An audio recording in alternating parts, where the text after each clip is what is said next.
The turquoise waters of the South China Sea became a flashpoint on September 16, 2025. A Philippine Coast Guard mission to resupply over 35 Filipino fishing boats near Scarborough Shoal was suddenly intercepted by 9 Chinese vessels, Coast Guard and maritime militia, executing aggressive maneuvers. Without warning, Chinese ships unleashed powerful water cannons, shattering windows on the BRP Gabriela Silang and injuring a Filipino crew member. The Philippine vessel, on a humanitarian mission, was left damaged and its crew shaken. Beijing claimed it was enforcing its laws, accusing the Philippines of illegal entry, while Chinese state media released edited footage to portray China as the victim.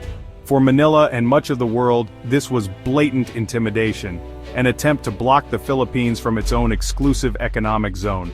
This incident is just the latest in a long series of confrontations where diplomacy has failed and raw power is on display. Scarborough Shoal, a small ring of reefs, now symbolizes the larger struggle for control over the South China Sea.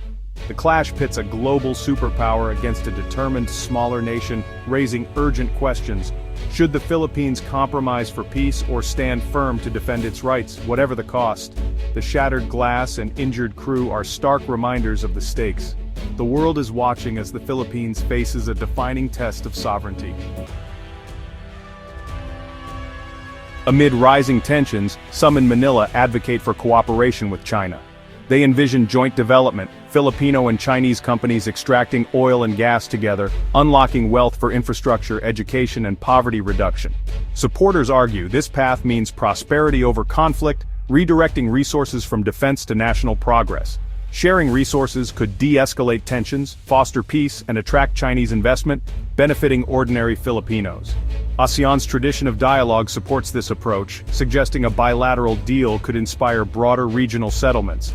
The focus is on managing disputes, not solving them, allowing all to benefit while setting aside sovereignty questions for the future. Advocates see this as the only realistic option given the vast power imbalance.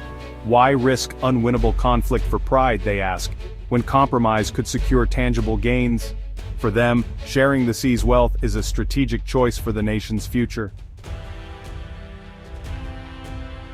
Yet many Filipinos reject compromise, seeing the West Philippine Sea as inseparable from national identity and sovereignty. Sharing resources with China, they argue, would betray the nation and reward aggression. There are real security fears. Joint projects could legitimize a permanent Chinese presence, eroding Philippine control. The 2016 Hague ruling affirmed the Philippines' rights and invalidated China's sweeping claims. Ignoring it would undermine international law.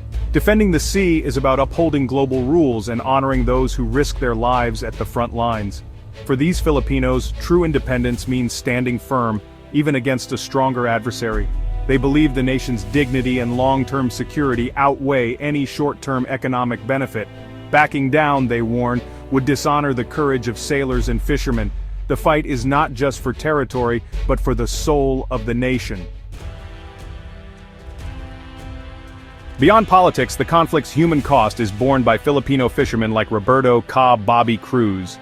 Once Scarborough Shoal was a haven, now it's a danger zone patrolled by Chinese ships. Fishermen face harassment, nets cut, boats chased, water cannons fired for simply trying to earn a living. Encounters with Chinese vessels can mean lost equipment, ruined catches, or worse. Incomes in coastal communities have plummeted, and anxiety is constant. Families pray for safe returns. "We are not soldiers, just fishermen," one says, echoing the sense of abandonment felt across the coast.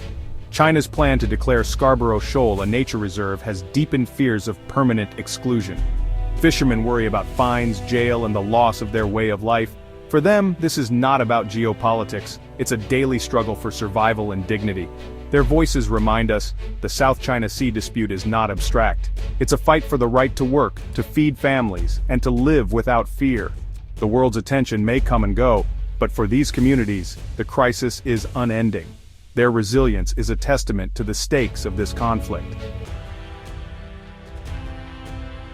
The Philippines is not alone in this struggle. Its alliance with the United States, cemented by a mutual defense treaty and joint military exercises, serves as a crucial deterrent to Chinese aggression. Japan and South Korea have also strengthened security ties, providing patrol vessels and training to bolster Philippine defenses. These partnerships form a web of support, isolating China diplomatically and reinforcing a free, open Indo-Pacific. At the heart of Manila's strategy is the 2016 Hague ruling, which rejected China's 9-dash line and affirmed Philippine rights over its exclusive economic zone. Though China dismisses the ruling, it gives the Philippines legal legitimacy and frames its actions as a defense of international law. The goal is not to defeat China militarily, but to raise the diplomatic and political costs of its aggression. By internationalizing the dispute, every incident becomes a global issue, not just a local one. The West Philippine Sea is now a chessboard where the future of international law and regional security is at stake. The Philippines' alliances and legal victories are its strongest shields. China's strategy in the South China Sea is increasingly sophisticated, using more than just force. Its latest tactic, environmental lawfare, uses conservation as a pretext to assert control, as seen in the plan to declare Scarborough Shoal a nature reserve. Analysts see this as a move to legitimize China's claim and exclude Filipinos, despite China's own record of environmental destruction in the region. Artificial islands, military bases, and destroyed reefs reveal the irony of China's protection. By labeling the shoal a reserve, China can treat Philippine vessels as trespassers, justifying fines or arrests. This is part of a broader gray zone campaign, maritime militia disguised as fishing boats, constant harassment and non-lethal force to exhaust Philippine resolve. The goal is to establish de facto control, step by step, until China's claims become reality. If the world does not push back, nature reserves could be followed by research stations or military outposts. China's strategy is to change facts on the water, not just on paper. The stakes are nothing less than the future balance of power in Southeast Asia.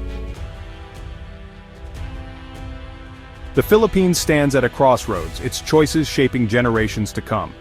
One path is pragmatic cooperation with China, economic gains, less tension, but uncertain costs to sovereignty.